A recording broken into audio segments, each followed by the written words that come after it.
And hello Primos, this is our secret video for this month, and I wanted to share a personal recipe that I've been eating and enjoying throughout this month. We're going to use a lot of vegetables, create some steam, and use doenjang to flavor everything together. Korean style jambalaya, just mix it up with some rice, and it's nothing fancy, but it's filling every time.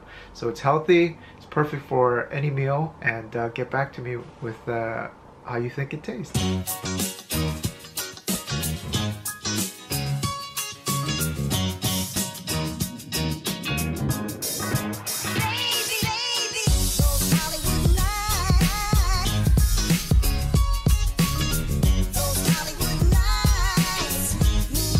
Alright, so here's our vegetables for today. I'm going to measure 1 finger length for the zucchini.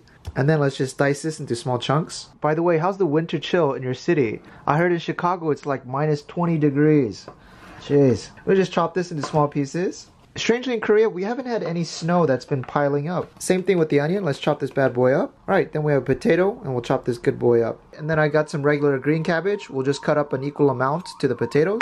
So this dish is all about the vegetables. We're going to extract the moisture out of them and use that to build steam. So if you don't got enough veggies, it's not going to work. Yes, and then we're going to use around 200 grams of pork. I'm using like thin shabu shabu cuts, but really you can use any cut of pork, maybe pork shoulder, pork belly, anything, just cube it up. And you can just use chunks. Chop mine up into bite-sized pieces.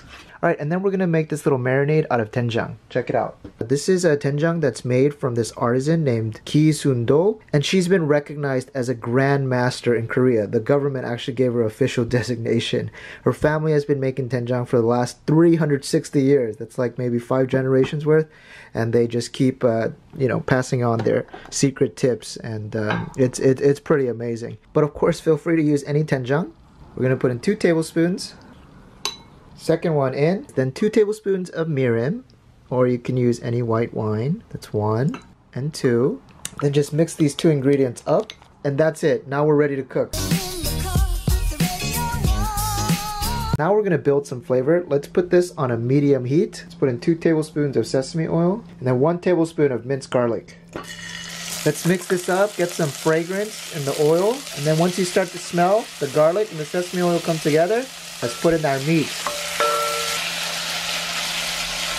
Once most of the pink is gone, let's add our doenjang mixture. Oh yeah. And then all of our vegetables.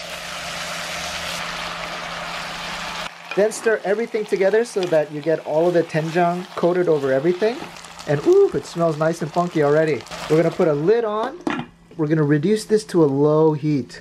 And just make sure it's a very low heat. If it's hot, you're going to burn everything. All those vegetables is just filled with moisture. And that low heat is going to extract that moisture out and basically steam everything in the pot. And I think we're going to give it a good 10 to 15 minutes. Around 5 minutes in, you can open the lid and you'll see all that water came out from the vegetables. I'm going to just give it 1 quick stir so the bottom doesn't burn.